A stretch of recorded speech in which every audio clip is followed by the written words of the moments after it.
ఏంట్రా అభి, ఆ దిగ్వేష్ గాడి మీద కోపం ఇంకా తగ్గలేదా ఏంటి? ఎట్లా తగ్గుతుందన్నా? వాడి సంతకం ఏదో వాడు పెట్టుకోక నన్ను చూసి దొబ్బేయమని సిగ్నల్స్ ఇస్తున్నాడు. వాళ్ళతో ఇంకో మ్యాచ్ ఉంటే బాగుండేది అనిపిస్తుందన్నా. వాడి బౌలింగ్ని తుక్కు కింద కొట్టి నేను పెట్టేవాడిని సంతకం.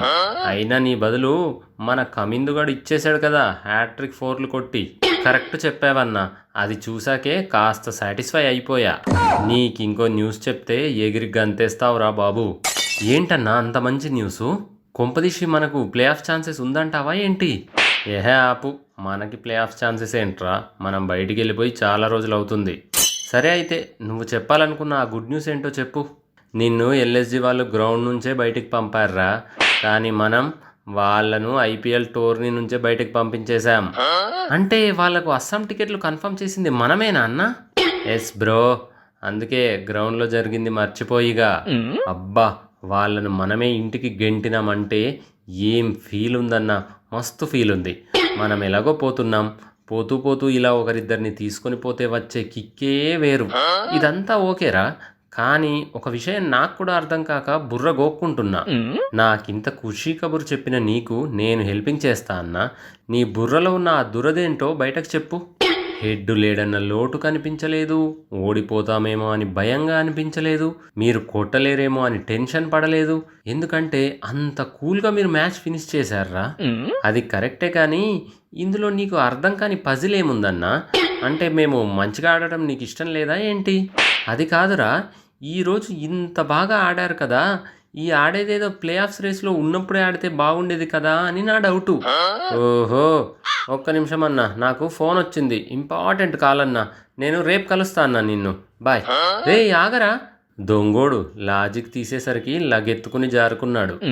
అమ్మయ్యా, పోయిన పరుగులో కాస్త తిరిగొచ్చింది కమిన్స్. అవును క్లాసెన్, అలాగే ఆ మిగిలిన 2 మ్యాచ్లు కూడా మనం గెలిచేసి ఈ సీజన్కు శుభం కార్డు వేసేస్తే మన జర్నీ మరీ డిజాస్టర్ కాకుండా కాస్త యావరేజ్ మార్కులతో అయినా పాస్ అవుతాం.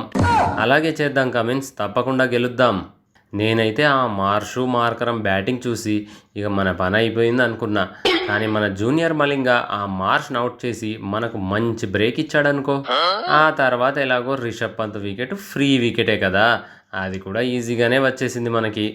అవును, పంత్ అంటే గుర్తొచ్చింది, మ్యాచ్ తర్వాత అసలు ఆ మనిషి కనిపించనే లేదు. అవునవును, పంత్ అవుట్ కాగానే గోబాబాయ్ లేచి వెళ్ళిపోయాడని హట్ అయ్యాడేమో పంతు.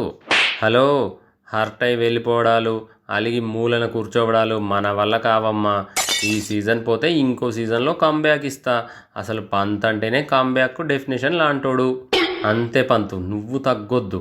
మనల్ని అస్సాం పంపిన ఈ ఎస్ఆర్హెచ్ను అస్సలు వదలొద్దు. వచ్చే సీజన్లో మనం కూడా వీళ్ళని ఇలాగే ఇంటికి పంపిద్దాం. అది సరే గాని, ఇది ఎల్ఎస్జి మీద ప్రేమతో అంటున్నావా, లేక పాత పగలేమైనా మనసులో పెట్టుకుని అంటున్నావా? పగలు ప్రతీకారాలు ఎప్పుడో వదిలేశాను పంతు. ఇదంతా ఎల్ఎస్జి మీద నేను పెంచుకున్న కట్టల కట్టల కొద్దీ ప్రేమతోనే చెప్తున్నా. అది సరే గాని, మనకి ఇంకో 2 మ్యాచ్లు ఉన్నాయి కదా, అవి 2 గెలిస్తే ప్లే ఆఫ్ ఛాన్సెస్ ఏమైనా ఉన్నాయా మనకు? అస్సలు లేవు. అంటే ఆ ఢిల్లీ ముంబై మిగిలిన మ్యాచ్లన్నీ ఓడిపోయినా కూడా మనకు ఛాన్స్ లేదా? వాళ్ళు వేరే వాళ్ళతో ఆడే మ్యాచ్లు ఓడిపోవచ్చు, కానీ వాళ్ళిద్దరి మధ్య ఒక మ్యాచ్ ఉంది. అందులో ఎవరో ఒకరు గెలిచి 2 పాయింట్స్ తెచ్చుకోకుండా మనం ఆపలేం కదా. అన్ని దారులు మూసుకుపోయాయన్నమాట. మూసుకుపోలేదు పంతు, ఈ ఎస్ఆర్హెచ్ వాళ్ళే దగ్గరుండి మూసేశారు. సరేలే, మనం ప్లే ఆఫ్స్కు పోకున్నా కనీసం ఒక టీంను పోకుండా చేసి మనతో పాటు అస్సాం తీసుకెళ్లే ఛాన్సెస్ ఏమైనా ఉన్నాయా? అవేమీ లేవు. మనకు నెక్స్ట్ జీటీ ఆర్సీబీతో మ్యాచ్లున్నాయి. అవి 2 ఎప్పుడో ప్లే ఆఫ్స్కు చేరుకొని బాగా గుర్రు పెట్టి రిలాక్స్ అవుతున్నారు. అంటే ఈ సీజన్లో నాకు ఏ సాటిస్ఫాక్షన్ దొరకలేదన్నమాట. సరేలే మార్కరం, పోదాం పద. ఏం పీకలేనప్పుడు ఎవరికి కనిపించకుండా ఉండటమే బెటర్.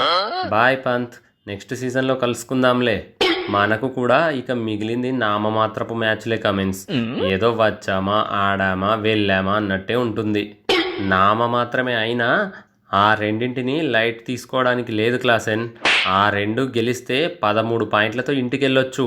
మనోళ్ళందరికీ చెప్పు, ఇజ్జత్తో ఇంటికి పోదామని. సరే బ్రో, నువ్వు చెప్పినట్టే చేద్దాం.